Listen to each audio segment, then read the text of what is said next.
Heads up, female leaders, executives, and entrepreneurs. We have just opened enrollment for our next Renegade Accelerator. You can head to renegadeaccelerator.com to check out all of the information and apply.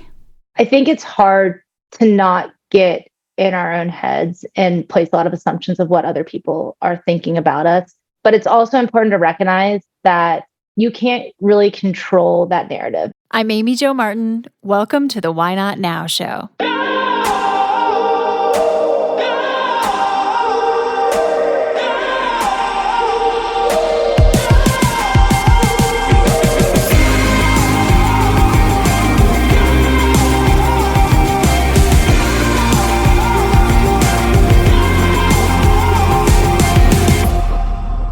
You know that thing you've been thinking about doing? Yeah, that one. Why not now? Have you ever actually taken the time to ask yourself, what's stopping me? Let's talk it through. This is your chance to give that idea the attention it deserves and take action. Each episode, I have a chat with a fascinating person, from entrepreneurs to athletes, celebrities, my parents, rocket scientists, and all walks of life. We talk through a critical time when they've asked themselves, why not now? We dissect that day or even that moment, step by step.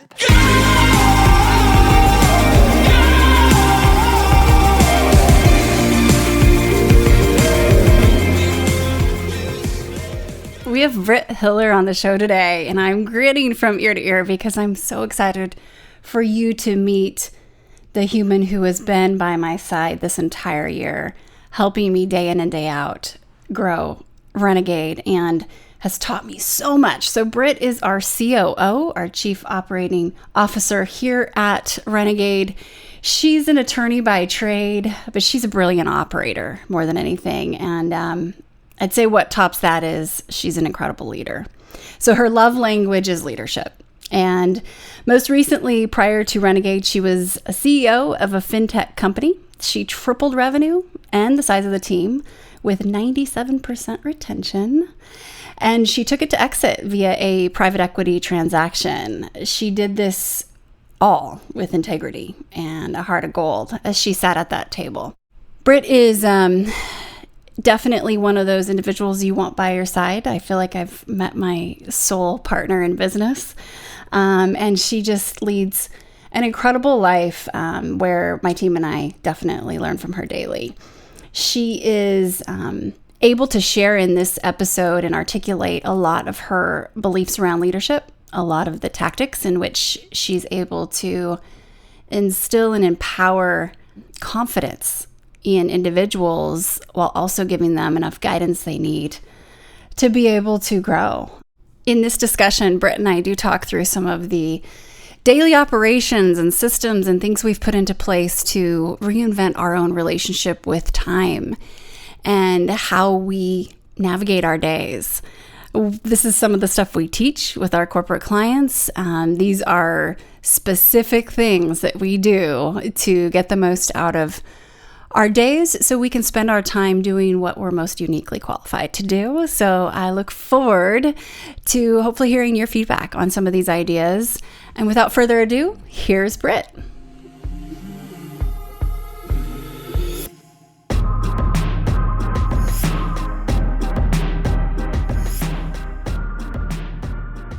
Britt, welcome to the show. I'm so excited to have you on. And in the spirit of why not now, let's hop in. Can you tell me about a time when you had a big decision to make and you had to ask yourself, why not now? Yeah, for sure. Well, I'm so excited to be having this conversation, Ajo. As you know, my background in training, I am an attorney by trade. I worked in financial regulation immediately after law school, and that was already a pretty alternative path.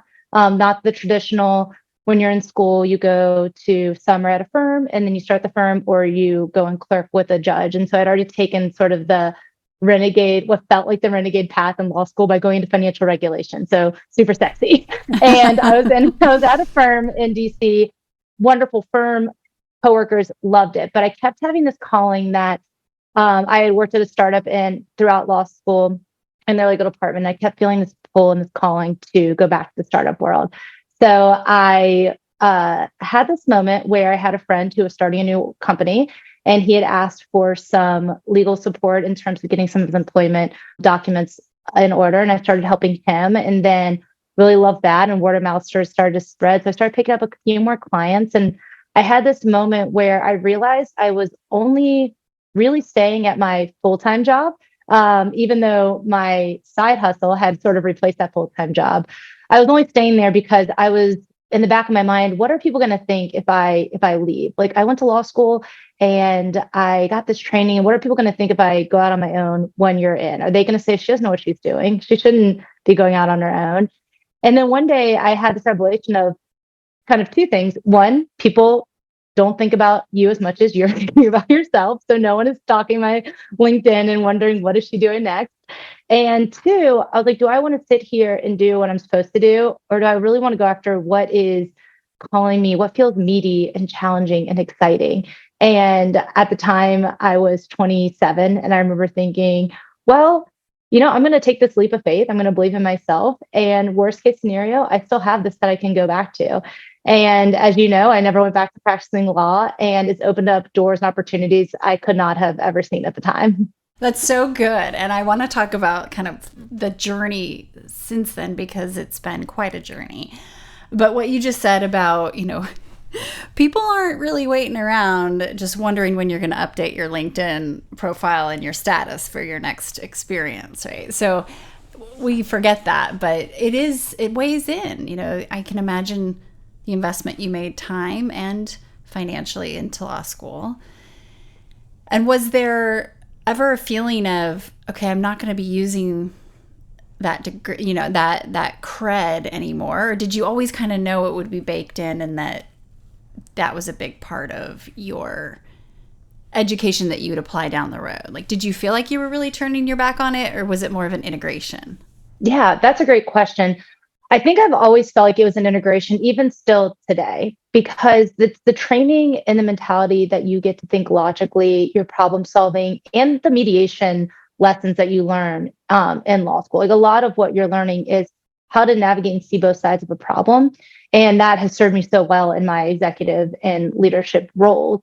And so even in the beginning, when I was integrating it into my consulting work, I used it as kind of to get a foot in the door, because a lot of my clients were regulatory adjacent. And so they didn't necessarily need an attorney or a general counsel or a chief compliance officer full time, but they needed to know the regulatory landscape enough to keep themselves from becoming regulated, because they wanted to operate within exemptions, or they weren't solely in a regulated space. And so I think I just integrated that into my initial business development and how I was sort of getting my foot in the door with new clients. And then from there, I really integrated into a lot of my leadership style and in moving into executive roles. That makes sense. And I've always kind of thought that about, I think intuitively or maybe subconsciously, that clicked with me about you in terms of for those listening. So Britt, as I mentioned in the intro, she's the COO at Renegade, and she is totally the yin to my yang, because extremely pragmatic thinker, extremely empathetic leader too, but also very clear. And you have the ability to extract emotion when you need to completely and see both sides of the problem. And I'm like fully emotional. I'll bring the passion and the emotion. But I think that's why I learned that from you.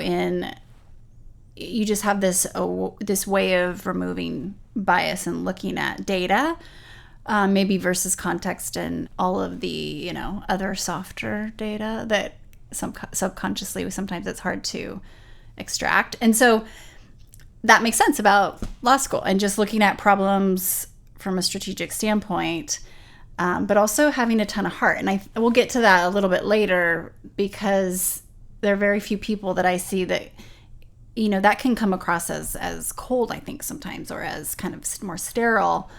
But to be able to balance that with compassion too is very, very unique about you. So catch us up on how, like, if we were to do a movie trailer and how you got here today, what are some of the big highlights? So you went from there to... So I started consulting. I was working with mainly startup founders, and I love partnering with visionaries. And I know we're going to talk later. So we'll come back around to kind of where you and I work together and why I get to learn from you every single day and how we are yin and yang.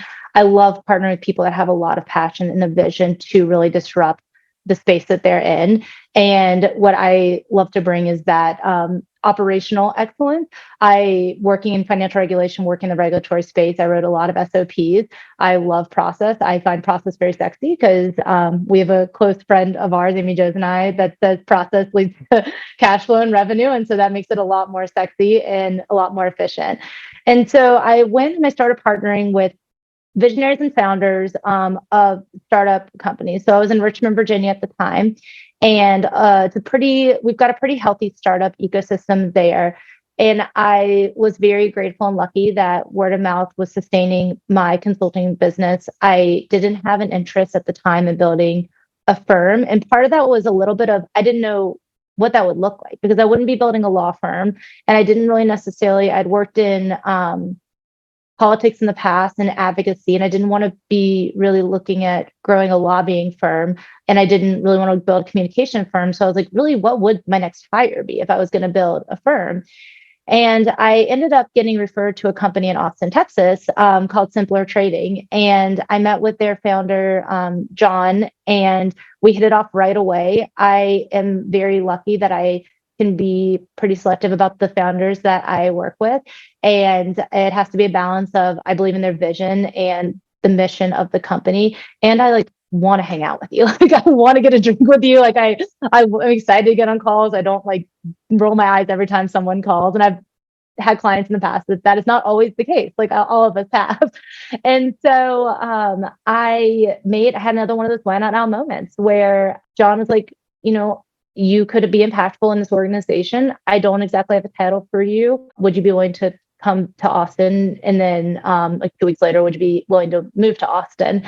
And I had that same thing go through my head of, I'm going to pick up and move to a new city. And I don't have, a title. And I was processing through and I was like, as long as my title is not general counsel, then I'll come down. I was like, I don't want to be the attorney in the office. So I picked up and moved my life to Austin, Texas. I never lived outside of Virginia. I went to college and law school in Virginia and came into Simpler at a really interesting growth period for the organization. So we're at about 25, 30 employees between part-time and full-time, doing about 13 million in revenue. And we're going through a pretty big transition, both in our space.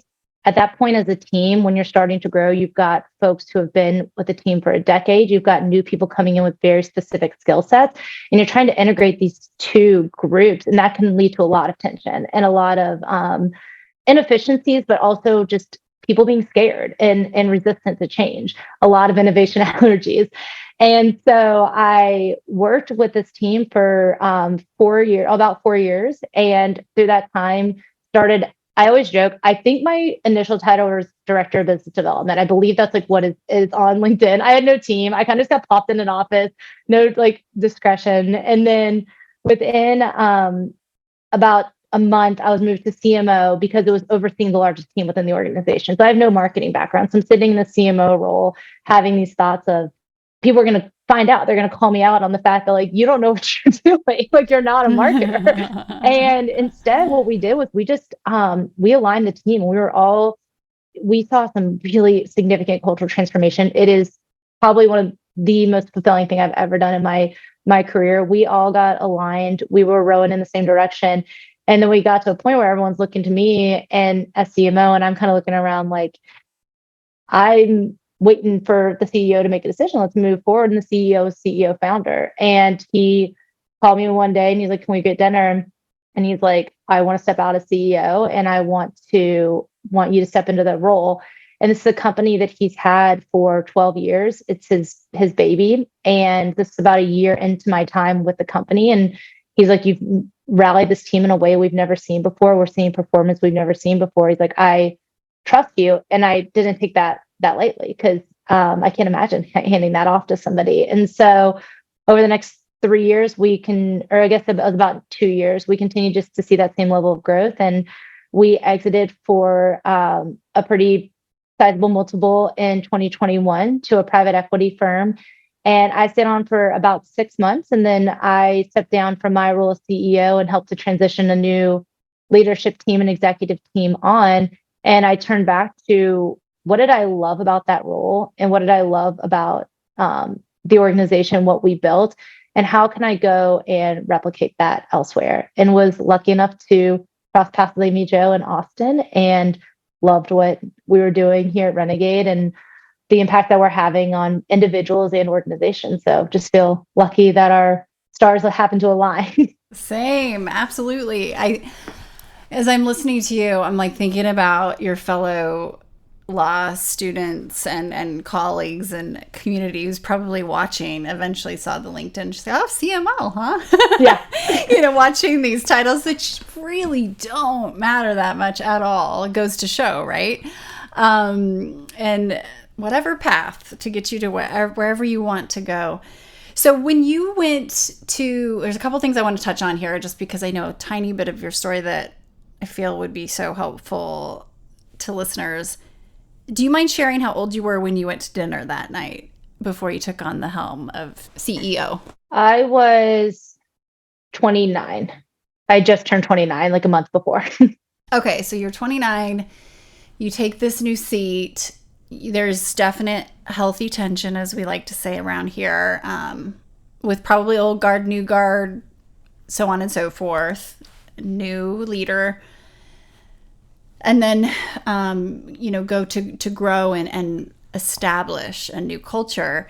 But knowing you and how just unshakable you are, wasn't there a moment where there was I think it was on Slack where you kind of had to lay the law down, but I just giggle at it because it's so you. And I just feel like that might have been a line in the sand where you're just like, all right, here we go. But will you share a little bit about that? And this is not, this isn't negative to anything or anyone. It cracks me up. Oh, this team, it cracks everyone in the team up too. They would still come back with this story, I think.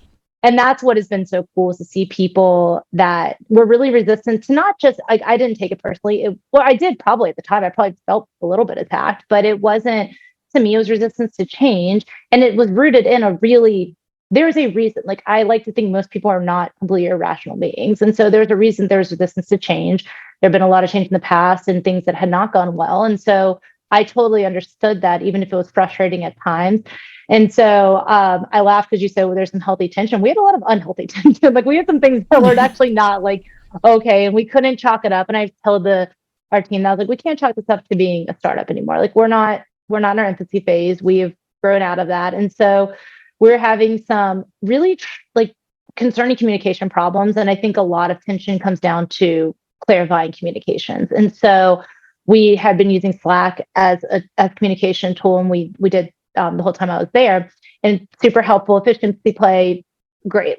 We were all in office still. So this was 2019, but we were also using it to sort of step back from having difficult conversations, because it was easier to put that in a Slack message versus get up and walk in our office that was in a basement in the outskirts of Austin. It was, very small, and to get up and go and walk across the hallway and talk to somebody. And so one day there was some tension that arose over, I couldn't even remember what it was now.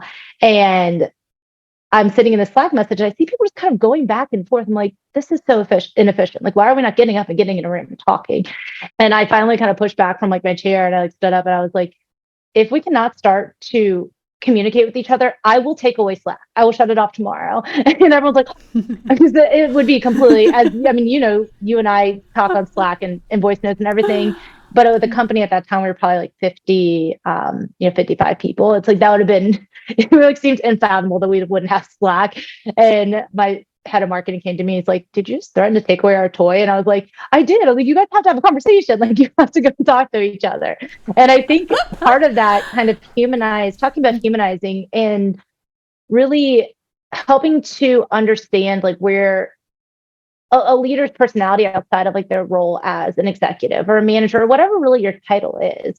I think one of the things that really helped to streamline our orientation and our connectivity was I approached a lot of our opportunities and our challenges with a lot of humility, because a lot of them I hadn't faced before. I was 29 years old. It was my first time ever being in a manager position. And I was all of a sudden thrust into a CEO position over a team of 50 people. We're growing, I mean, very, very rapidly. We were at 100 between I joined in December 2018. I left in July of 2022.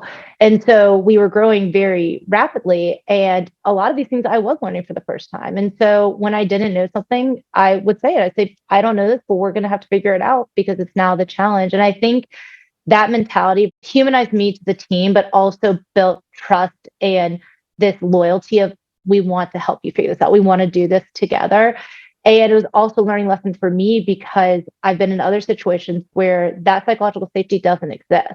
And you have to be careful about how vulnerable you are to say that you don't need know something. And so it was a very funny antidote, but also one that I think really, really brought our team together in a funny way, because everyone kind of stops and the tension dissolves and they're like, it's kind of everyone's just laughing like, okay, don't take away slack. Like, we can have this conversation. I could totally just see that scenario. So one of the things to touch on, and you mentioned psychological safety, and I want to get back to that too, because it plays such a big role in what we do at Renegade with our corporate clients as well as our individuals. I have this vision of you though. So, you're a young female CEO going to take a company to a transaction to exit via private equity. And you've shared a little bit in the past just around, who was around those tables, right? And what was that process like? And even on the other side of the successful transaction, very successful, doubting yourself at times. However, we were on a walk a few months ago and you're kind of mentioning something around your learnings and you said, yeah, well, data point of 1, of course, I've only done that once. And I was like, hold up, you've done that 100 times more or 100% more times than me and most people. But can you talk a little bit about the mindset that you had going into negotiations, going into conversations with individuals that didn't think that potentially you had the right or the skills to be there. However, you're the one that took the company from 13 million to 30 or 40 or whatever, and then sold for, awesome multiple on top of that. Can you just talk through a little bit of your experience in general and whatever you think might be valuable for listeners to know or hear? I think it's hard to not get in our own heads and place a lot of assumptions of what other people are thinking about us. But it's also important to recognize that you can't really control that narrative. And I think that's something that very early on in the process, I resisted a bit.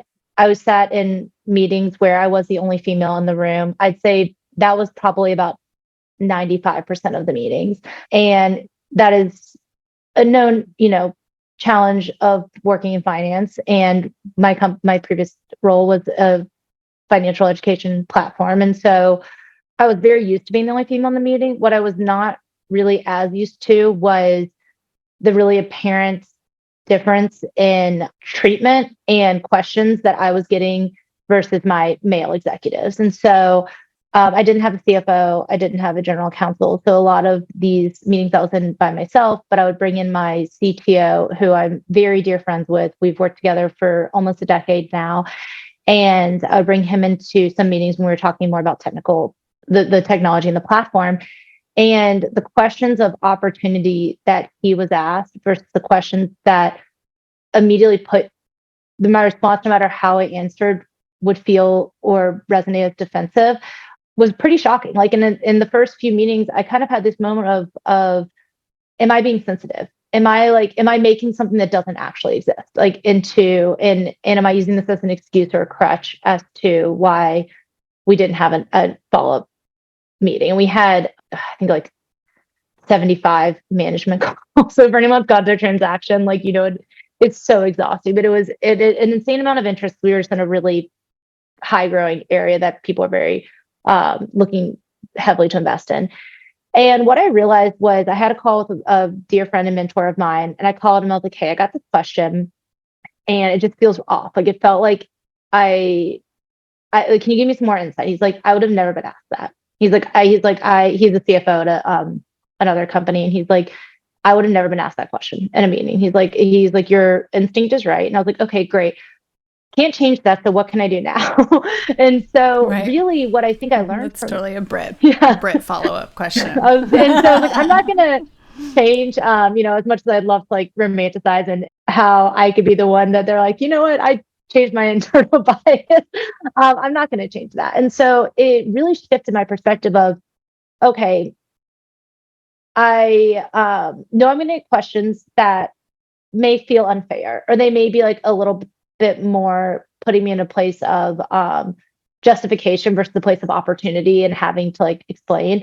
I was like, but what they can't take away, and I've never found a way to articulate this until you and I were talking one time in Mijo, is like asking those questions, they cannot take away the data points and the proof, which is we tripled revenue. We kept our EBITDA margins. Our EBITDA margins got better and better each year. And we kept them very like pretty consistent, but they're getting better as we're growing revenue, and we grew our team to over 100. We were best place to work in Austin. We had like an employee NPS score that was like high 90s. Our attrition rate, I think I had 2 people leave in the 3 years that I was leaving the company. No matter what question they ask, like I had to kind of keep them in the back of my head, not in a way of being like, look what I've done. It's just a little bit of, you may not see it, but this experience doesn't lie. And so I think that really helps, but it's a constant, we still work on and talking about how you and I play off each other. I still learn every day of like how to present like this experience in a way that feels genuine to me and feels like I'm sharing it in a way that is helpful for other women that are going to go through this process, and to help prepare them to say, it's, in my opinion, like kind of not our best use of energy and time to try to change it at this moment. It's get more women at the table, get more women in this transaction, and get more women into finance. And that's how we're going to change it long term. And how do we better prepare these women? And so when I was feeling like not confident in the transaction, I found a way to sort of navigate through that to learn more confidence. And then as I left that and I'm navigating my next phase of my career, it's the ability to find those mentors and those confidence surrogates like you of, hey, you do have something to share. Like, and how do we help to share that with more women who are looking to scale their companies? And then how do we help to share that with organizations as they're looking to scale as well? And to make that, to be able to create that psychological safety and that same, magic that I fell in love with at Simpler. How do we recreate that elsewhere?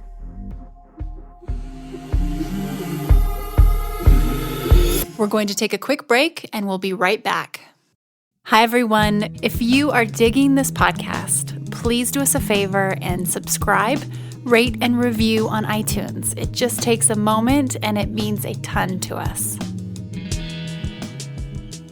Like you said, the data, we both sit on boards, and sometimes in governance, especially boards, you have other dynamics that end up being similar. And I'm fortunate to, I think that we can learn so much just from being on boards, right? Just the totally the dynamics, but it's another case where you don't necessarily see as many women. So seeing is believing.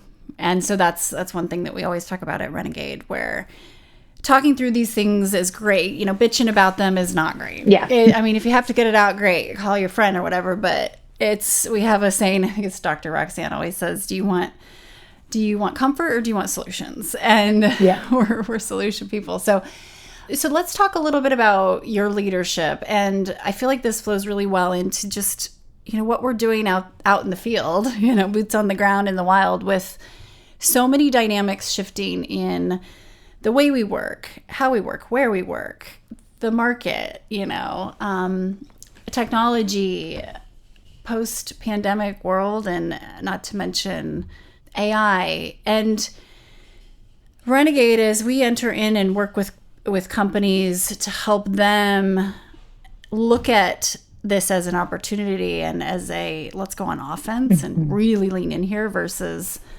being so focused on the challenges. We come in to help establish that psychological safety in a very, very uncertain time, and often cases, which you also do, I know, even with our own team. So when you look at, how some of the tactics that come from that, as the benefits they're great because they're bottom line, time saved, money saved, talent saved, even well-being for team members.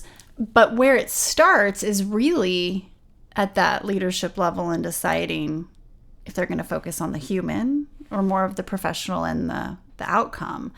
And so can you talk a little bit about your approach to leadership and also just the psychology of a team and the organizational behavior behind a team?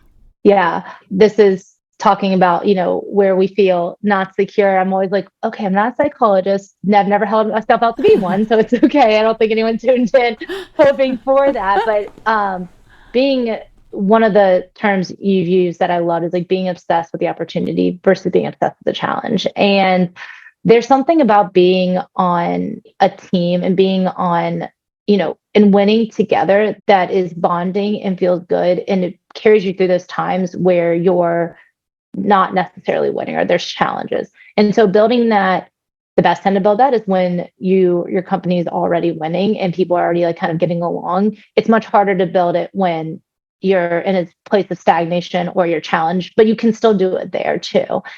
And I think that for me, you mentioned like treating people as a whole human or as a professional. It's like we don't have two different lives. This is where we spend most of our time.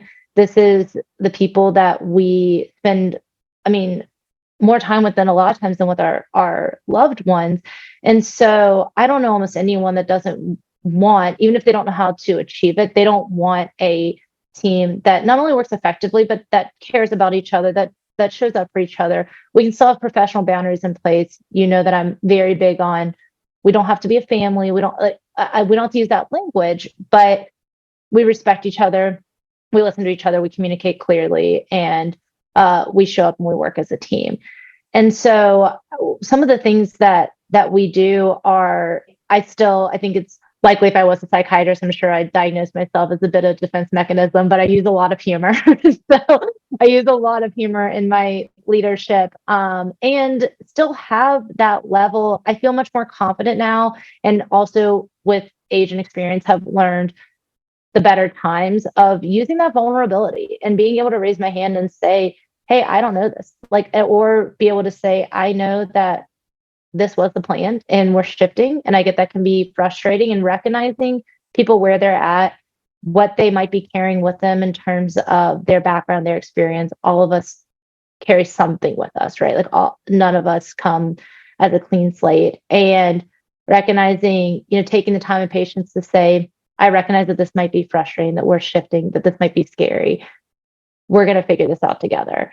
I'm very big on, I don't have people on the team that if I'm going to jump in and do their role, then I'll just do the role. And we don't need you on the team. It's not a good use of the team's time. It's not developing them, and it's not a good use of my time. And so I try to really move away from doing micromanagement and really empower the team. It's like, there's a reason you're here, and whether you're in the right seat or not, that can always evolve. And that's a constant challenge of leadership and making sure the team's the right people in the right seats continue to stay in the right seats as you grow. But very much, this is kind of condescending the way I say it, but treat people like adults.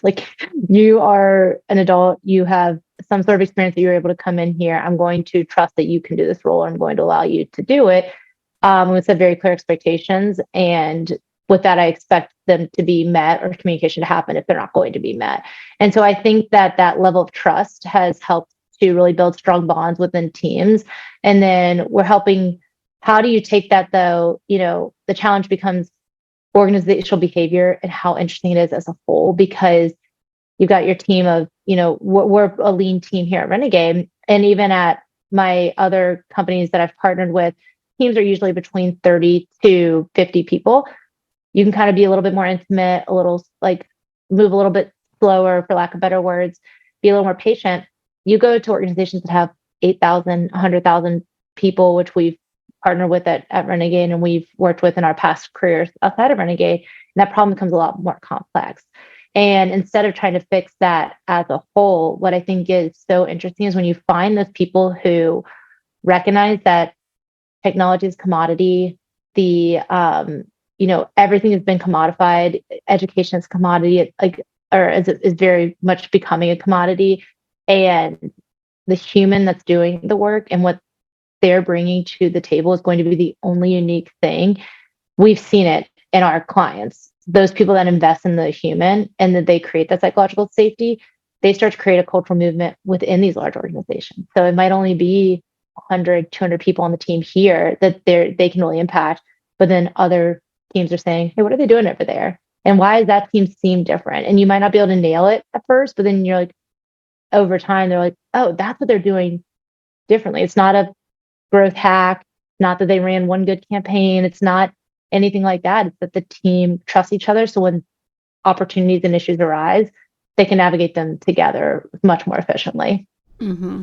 Absolutely. And we use the term renegade for a reason, and it's not to be used lightly. It's either you are or you aren't. It's hard to half-ass being a renegade, but being able to find that confidence in your vision and your voice and your ability to impact your own journey I know it's what brings me so much joy to witness, right? And seeing, we see all of the outcomes and the data, but the intrinsic transformation that we get to watch is like the coolest thing, where I'm just going to use this as an example, but so Britt and I, we are kind of obsessed about efficiency, and we have our little systems and our, playbooks and stuff, but we're big voice noters.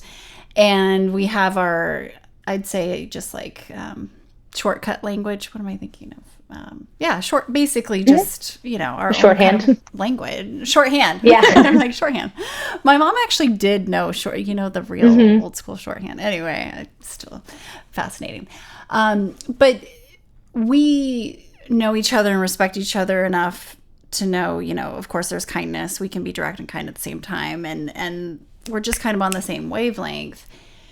So we can negate a 30-minute meeting or an hour-long meeting through a 3-minute voice note because we have that foundation. And being able to see a huge corporate entity then take that on at scale, but be able to say to either a counterpart or a superior, no, we don't need that meeting.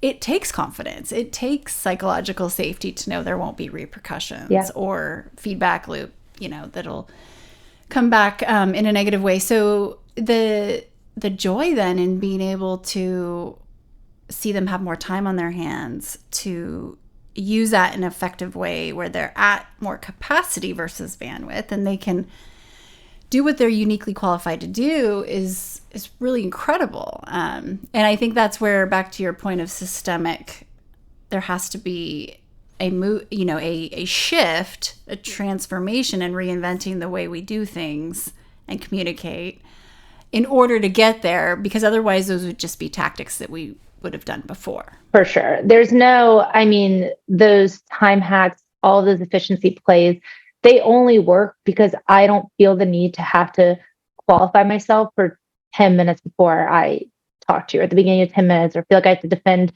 everything. And it's not that we have disagreements in terms of disagreements, we have different opinions in terms of how we want to approach things, but we both respect each other enough and trust each other to know that this is coming from this is kind of what I'm thinking of in this situation. It's like, hey, I hear you, but I kind of want to go this way. It's like, all right, got it. And we have that back and forth. And so a lot of times when I've worked with teams in the past, I'm like, what would you, when I speak with leaders, I'm like, how different would your day be if every communication you had, you didn't have to worry about, am I offending somebody? Now that only works if you know how to professionally and responsibly communicate, of course.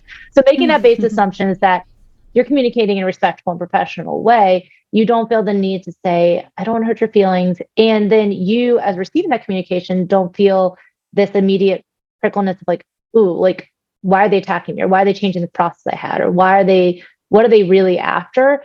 And that comes with an inherent trust, and it comes with a trust that gets built over time. But the sooner you start building it, the sooner you get to that, right? And so the sooner you build that psychological safety and that trust in your team, the more quicker you work. Because a voice note, we always say this all the time, it's we didn't invent voice notes, and we didn't reinvent the wheel by using them. But the efficiency and the reason we can use them, and the processes that we have in place to build trust, and the processes we help teams put in place to build that trust, that's where it's like, yeah, here's our whole list of efficiency plays we can help you with. You can't take that out of the box and hope to use it if you're not doing the other pieces as well. Exactly. And for anyone listening, a few takeaways just tactically on what we've learned about voice notes, and I'm still working on my brevity. However, we used to text them a lot, and now we're known, if it's urgent, we'll text, but only super urgent. And if it's that urgent, obviously you're going to pick up the phone and call someone. But NU means not urgent, right? And usually if we need to communicate something and we know it's not a timely thing for right now, we'll Slack it instead of text it. And so there's just like these secret kind of simple decoders of knowing how to treat the communication too. And it's so handy because you can imagine what your schedule looks like when you start removing some of those discussions that don't need full feedback loop discussion. It's more of an update, or I'd like for you to think about this and let me know when you have the brain space to actually give it some thought, versus can you figure it out right now with me on the phone, which is not helpful. So it's not rocket science, but I think it's something that as a society we've overdone it with meetings. We've got meeting fatigue. It's ridiculous, right? And it's not a source of joy. So what can you do to reinvent the way we work to create more space to think is where it's at. The other piece of that is you mentioned sometimes I've got an idea and I want to share it and I don't want to lose it. It's not like pressing right now, but I'm on a walk and I was just inspired, or my team kind of knows that I will try to schedule messages. They're not going out outside of office hours, but like I'm a very early riser and I'm on the treadmill first thing in the morning. And that's when I'm responding to emails, I'm responding to Slacks, I'm kind of getting things out. And Amy Jo's a big walker and runner. And so we'll sometimes send each other like voice notes, and halfway through we're like, sorry, we're in the middle of working out, we'll send each other this. But it is such an efficiency play, and it allows us to continue to brainstorm and communicate when we're all a remote team. And by us kind of figuring out like, okay, we're sending it in Slack and we're sending, we're more focused on how do we, this isn't urgent, our shorthands of like not urgent, or, I've got a meeting tomorrow at this time. Can you get to it before then? Like, it just helps to be able to digest that information and be in a mindset of like, okay, I'm ready to digest this. I'm not in the middle of getting a kid out the door. I'm not in the middle of a meeting that I can't be distracted during. It's like, I can digest this and I can really put some really good thought to it. I love that. It's so true. It's like on demand, and you can give it the attention it deserves or that you want to give it. Okay, so a couple of quick questions here. When I say the word renegade, who comes to mind? Oh gosh. Immediate comes to mind. We've got a mutual friend, Amy Jo and I, Joyce Durst. And so she's in WPO with us in Austin and has been a mentor of mine ever since moving to Austin. She runs a development and technology transformation company and is just, I know it's not Friday, so I'm trying not to cuss, but such a badass. And I love her approach because not only is she in finance in a time where women were starting this company, in a time where women really, there's still not enough women I said finance technology. There's not enough women in technology now. There were really none when Joy started this company. But she also is such a kind and emotionally intelligent person. And so there have been times where I faced challenges with really with people and with like partners that I'm working with or teams or leaders. She always is that person where you talk to her, you don't want to show up, frantic. And so she just really like level and like is such a good mentor and such a good team leader. And her team I've had the pleasure of building an app with her team. Everybody on her team is phenomenal. And so I just think she really not only she showed that you can be gentle and assertive and productive and impactful, but you can still be human. And I love that about her. And so she's just been really a renegade through and through in her industry. So good. She is such a badass. When she talks, you just want to be like, I want to be with my highlighter. And yes, I actually get to see her tomorrow, I believe, for a Women's President's Organization meeting. So when you look back at, your 27-year-old self, when you made that decision to shift and maybe not do the likely popular or common route with your law degree, if you could go back to that moment and say something to yourself, what would you say? Continue to trust that pull and intuition. Looking back, I'm like, wow, that was a really confident and brave step. And it didn't necessarily feel like it in that moment, if that makes sense. Like picking up and moving to Austin felt like a little scary, but kind of, I've had this mentality of, and it's not, I mean, you know well, but it's not flippant. It's very much like, okay, what's the worst that could happen? I'm just gonna, I'm gonna take this leap of faith and I'm gonna figure it out. And so to really continue to trust that and not lose that, because it's continues to serve me really well in my career. It's pragmatic, but it's also follow what you're passionate about because you don't know what it's going to lead. And so it's not chasing a title or chasing a promotion or, being a partner at a firm or having the right company on your resume. It's opened so many doors and opportunities and relationships that you can't necessarily predict. And so I, would want to reinforce that, like, that bravery, like that was a very brave step. And it was because you trust your intuition to follow that. That's awesome. That's so good. And great self-awareness, even if you didn't realize it at the time, right? Just to be able to act upon it. And real quick too, what keeps you up at night? I'm trying professionally, because personally, as you know, my husband is in the military. That has been such and we met in law school as well. So talk about two people who really carved very different paths out of law school and found each other post law school. And so 90% of the time, I think it's the military. But, I think that it's the same. You and I, when we talk about yin and yang, we learn so much from each other, but we have the same driving force of like, I want to help solve this problem more. Like we see the impact. We've seen what within our Renegade collective, but also within organizations, both our clients currently, but a lot of our curriculum is heavily research-based and heavily data-based and heavily experience-based. And so I think a lot of times it's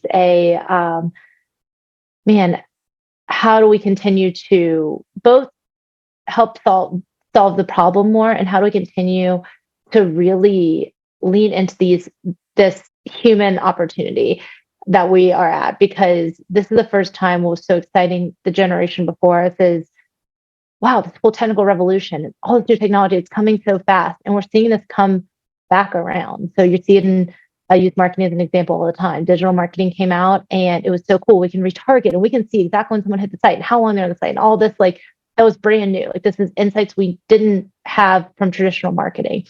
And then it kind of pivoted to, okay, that's great, but I want a much more human touch points where content marketing, started to explode. It's, our influencer economy, and this AI and this new technology that's coming is, I always use AI as the shortcut. It's really just all new technology, the future of technology. It's going to be so different than what we've seen last, because the impact and the focus on human is going to be so much more important, the development of those soft skills. And so I think sometimes I get stuck at night. What keeps me up at night is like, I'm just so excited about what we're doing. And it's such like my skill, like my passion. It was like such clear alignment when we like met each other.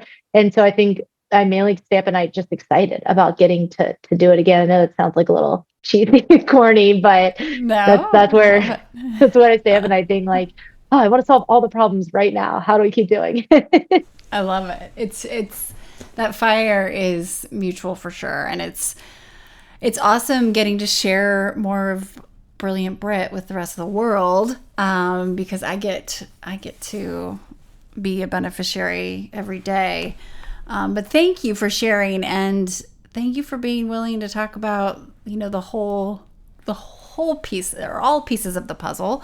And there will be more of Britt and I. And if you want some more efficiency tips, we have quite a few more in our back pocket. So we'd love to talk time saving and energy saving. So more for that. But thanks, Britt. Yeah, thank you. Fun to be on. I appreciate it.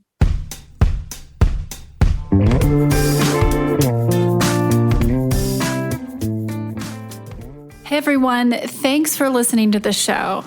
Hit me up on social media to let me know what you think. I'm at Amy Jo Martin on Twitter, Facebook, Instagram, and LinkedIn.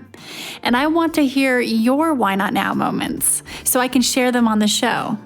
Just send me a note to whynotnow@amyjomartin.com. For show notes and other offers, you can visit amyjomartin.com/whynotnow. And while you're there, don't forget to sign up for my email newsletter for exclusive content and announcements. A big thanks to Rock Salt Music for all of the tunes by the talented John Coggins. And of course, a hat tip to Richard Brewer for editing and producing the show. I'll see you next time. And until then, why not now?